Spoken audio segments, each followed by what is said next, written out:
उत्पन्ना एकादशी व्रत कथा। युधिष्ठिर कहने लगे कि हे भगवान, आपने हजारों यज्ञ और लाख गोदान को भी एकादशी व्रत के बराबर नहीं बताया, सो यह तिथि सब तिथियों के में उत्तम कैसे हुई, बताइए। भगवान कहने लगे, हे युधिष्ठिर, सत्ययुग में मुर नाम का दैत्य उत्पन्न हुआ। वह बड़ा बलवान और भयानक था। उस प्रचंड दैत्य ने इंद्र, आदित्य, वसु, वायु, अग्नि आदि सभी देवताओं को पराजित करके भगा दिया। तब इंद्र सहित सभी देवता ने भयभीत होकर भगवान शिव से सारा वृत्तांत कहा और बोले, हे कैलाशपति, मुर दैत्य से भयभीत होकर सब देवता मृत्यु लोक में फिर से रह रहे हैं। तब भगवान शिव ने कहा, हे देवताओं, तीनों लोकों के स्वामी, भक्तों के दुखों का नाश करने वाले भगवान विष्णु की शरण में जाओ। वे ही तुम्हारे दुखों को दूर कर सकते हैं। शिवजी के ऐसे वचन सुनकर सभी देवता क्षीर सागर में पहुँचे। वहाँ भगवान को शयन करते देख हाथ जोड़कर उनकी स्तुति करने लगे।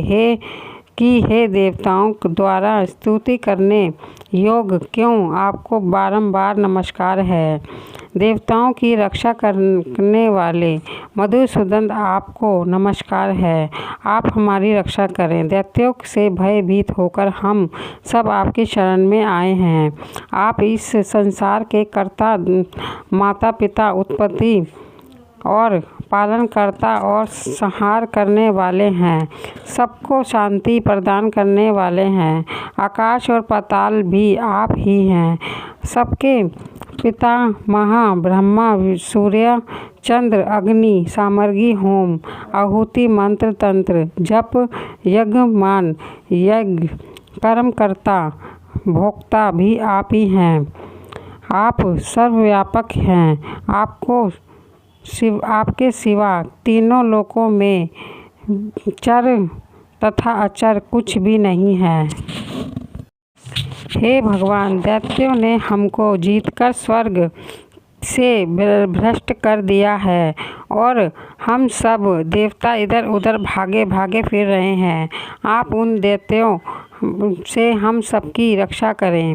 इंद्र से ऐसे वचन सुनकर भगवान विष्णु कहने लगे कि हे इंद्र, ऐसा मायावी दैत्य कौन है जिसने यह सब देवताओं को जीत लिया है।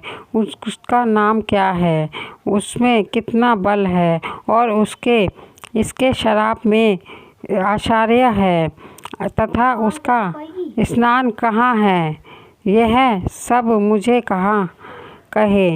भगवान के ऐसे वचन सुनकर इंद्र बोले, भगवान, प्राचीन समय में एक नाड़ी जंग नामक राक्षस का उसके महापराक्रमी और लोक विख्यात मूर्ख नामक एक पुत्र हुआ।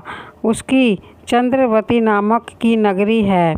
उसी से सब देवताओं के स्वर्ग से निकालकर वहाँ अपना अधिकार जमा लिया है। उसने इंद्र, अग्नि, वरुण, यम, वायु, ईश, चंद्रमा, नेत्र आदि सबके स्थान पर अधिकार कर लिया है। सूर्य बनकर स्वर्ण ही प्रकाश करता है, स्वर्ण ही मेघ बन बैठा है और सबसे अजेय है। यह असुर निकंदन उस दुष्ट को मारकर देवताओं का अजेय बनाइए। यह वचन सुनकर भगवान ने कहा, हे देवताओं, मैं शीघ्र ही उसका संहार करूँगा। तुम चंद्रावती नगरी जाओ। इस प्रकार कहकर भगवान सहित सभी देवताओं ने चंद्रावती नगरी की ओर प्रस्थान किया। उस समय जब दैत्य मुर सेना सहित युद्ध भूमि में गरज रहा था, उसकी भयानक गर्जना सुनकर सभी देवता भय से मारे चारों दिशाओं में भागने लगे। जब स्वयं भगवान रणभूमि में आए तो दैत्य उन पर भी अस्त्र शस्त्र आयुध लेकर दौड़े। भगवान ने उन्हें सर्प के समान अपने बाणों से भीग डाला। बहुत से दैत्य मारे गए, केवल मुर बचा रहा। वह अभी चल भाव से भगवान के साथ युद्ध करता रहा। भगवान को भी शीघ्र बाण चलाते वह उसके लिए पुण्य सिद्ध होता। उसका शरीर छिन्न भिन्न हो गया, किंतु वह लगातार युद्ध करता रहा। दोनों के बीच मल्ल युद्ध भी हुआ। 10,000 वर्ष तक उनका युद्ध चलता रहा, किंतु मुर नहीं हारा। थककर भगवान बद्री का आश्रम चले गए। वहाँ होमवती नामक सुंदर गुफा थी। उसमें विश्राम करने के लिए भगवान उसके अंदर प्रवेश कर गए। यह गुफा 12 योजन लंबी थी और उसका एक ही द्वार था। विष्णु भगवान वहाँ योग निद्रा की गोद में सो गए। मुर के भी पीछे पीछे आ गया और भगवान को सोया देखकर मारने की उद्यत हुआ। तभी भगवान के शरीर से उज्जवल कांतिमय रूप वाली देवी प्रकट हुई। देवी ने राक्षस मुर को ललकारा, युद्ध किया और उसे तत्काल मौत के घाट उतार दिया। श्री हरि जब योग निद्रा की गोद में से उठे तब सब बातों को जानकर उस देवी से कहा कि आपका जन्म एकादशी के दिन हुआ है। अंत आप उत्पन्ना एकादशी के नाम से पूजित होंगी। आपके भक्त वही होंगे जो मेरे भक्त हैं। जय श्री हरि।